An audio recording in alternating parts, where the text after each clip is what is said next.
Hey, what is going on, everybody? A long time since I did a video on a 1440p monitors, and since everybody's getting Ryzen and it's mostly aimed at 1440p gaming, I thought maybe it would be a good idea to make a video on it, and also for those who don't have Ryzen, I mean, obviously. Now, if you don't want to watch the entire video, I would suggest you do if you want to know more. I made a comprehensible list in the description down below, which you can find all of these monitors, and I separated them into categories. The IPS panel monitors that use G-Sync or FreeSync, and TN panel monitors that use G-Sync and FreeSync. I also included one monitor that I'm going to start this list off with, and it has neither FreeSync or G-Sync, but it is cheaper than the others. However, the quality and everything else is still the same, and since both G-Sync and FreeSync monitors are a little bit more expensive, it's still a very good choice. Now, before I get into the list itself, I thought maybe it would be a good idea to clarify the basic differences between the categories that I chose to separate these items into. So FreeSync and G-Sync, what do? They basically eliminate screen tearing and input lag much more effectively than V-Sync does in games.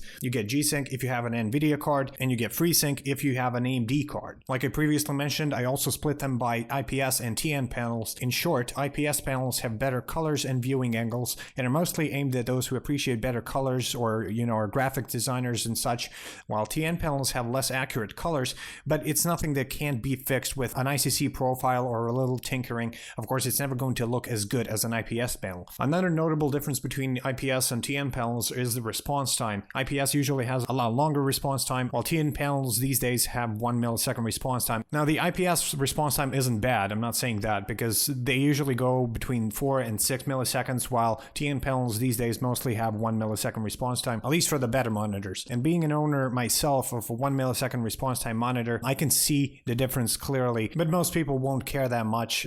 Professional gamers usually do notice the difference as well, and I've been into gaming for a very long time now, so it's easy for me to spot them. Basically, a response time is one small example which translates into games and your desktop and everything else. Just put a black background on your desktop and move your mouse around. If you see any white trails behind your mouse, that means that your monitor's response time is not that great. Now, this is one example, but it translates into everything else, which is why I always recommend low response time TN panels to console gamers, as that's one thing that they can benefit from since consoles can't push more than 60 FPS. So now I'm done with explaining the basic differences between these, and I'm going to start off the list, finally, with a BenQ Zoe 27-inch XL2730. Now, this monitor does not have either FreeSync or G-Sync, but it is the cheapest one on this list at a price of $549, as ridiculous as that sounds. Now, it's the official monitor for the MLG Esports ESL events. It comes with a black equalizer for visual clarity in dark scenes, although I've been told multiple times that this may not work as well as it's supposed to. It's supposed to enhance dark scenes. Instead of that, sometimes it can happen that it enhances everything else,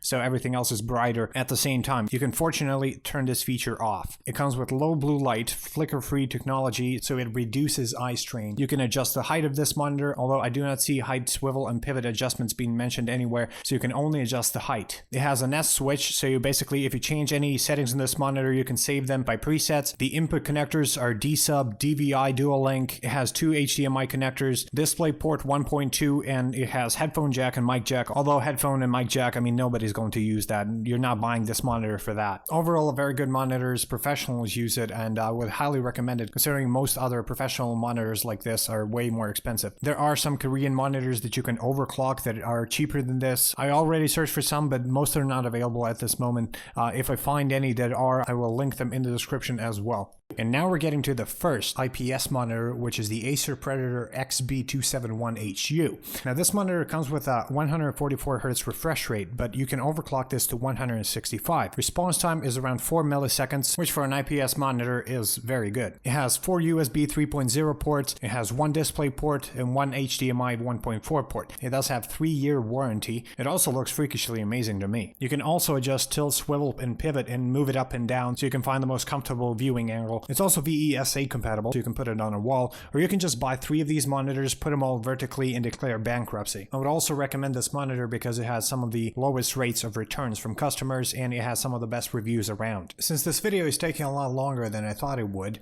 I'm going to do two monitors at once. We got Asus ROG Swift PG279Q and ViewSonic XG2703-GS. There's not many notable differences between these two monitors. They both by default have 165Hz refresh rate. They're both IPS G-Sync monitors like the previous one. You can adjust tilt, swivel, and pivot on both. Same connectors, DisplayPort, HDMI. They both have flicker-free technology and blue light filter, so eye strain is not a problem. ViewSonic, however, has 6-axis color enhancement, so you can change the color settings to see which one suits you best automatically instead of having to, set them up or download an ICC profile. And downloading ICC profiles on an IPS monitor is usually not necessary. ROG also has 6 modes: scenery, racing, cinema, RTS, RPG, FPS, and sRBG modes. Considering ViewSonic is about $80 cheaper and has better reviews, maybe go with that one instead. I, however, have a 144Hz Asus monitor for 4 years now. It hasn't failed me, so it's up to you. And now we're moving to the IPS Freesync monitors for all of you AMD users out there. This monitor is $614, which is a lot cheaper than the previous monitors, but it comes with pretty much the same features. Most reviews on this monitor are good. There are some bad ones, but most of these are from 2015, and a lot of issues have been fixed since then. Everything else the same, like eye care technology, tilt, swivel, pivot, and height adjustments, 4 millisecond response time, and the refresh rate is 144Hz, which is less than the other monitors, but still a very good monitor and a cheaper alternative for those who do want FreeSync. Although I still suggest to go with the BenQ Zoe in this case, just because it does have a lot better reviews and is a lot cheaper. And BenQ, as it turns out, is not the cheapest one on this list. We have the Asus MG278Q. It's $509 right now. It has pretty much everything that the other monitors have. However, since this is a TN panel, it does have 1 millisecond response time. A 144Hz refresh rate, tilt, swivel, and pivot are still adjustable. It also has our eye care technology, blue light filter, like the other monitors. So this is one of the best options because it does have all the features the other ones have. It comes with USB 3.0, DisplayPort, and 2 HDMI ports. 144Hz refresh rate is still more than enough for gaming these days, and if your computer has no problem pushing that kind of frame rate, you have an AMD card, and you don't want to spend a lot on a 2K monitor, then by all means you can go with this one. That one was a FreeSync monitors. Now moving on to the last but not least, this is a G-Sync monitor.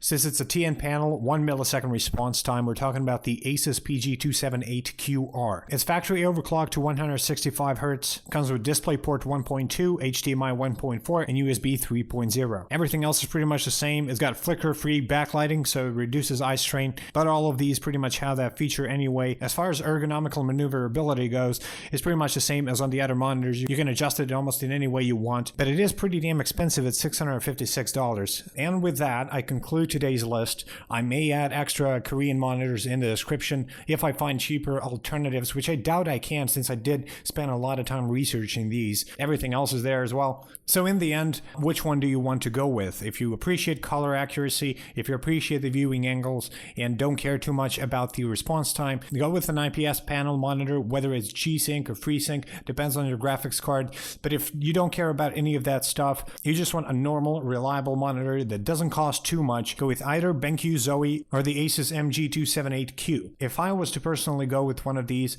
I would probably go with the BenQ. It's the least hassle. The price to performance ratio is pretty damn good compared to the most expensive monitors on this list, but still, it's up to you guys. The IPS monitors on this list have very nice colors, and if that's a deciding factor for you, go with one of the recommended IPS monitors. If you made it this far into the video, congratulations. You don't have an attention span of a 12-year-old. Like I said, everything is in the description. I think I managed to make it comprehensible, at least at some point. If there's any questions or concerns or just anything that I should have addressed that you think maybe was necessary, please leave the comment in the comment section down below. I will respond and I will pin your comment up if it provides any value to the conversation. Thank you very much for watching. If this video helped you, please like and subscribe, and I'll see you next time.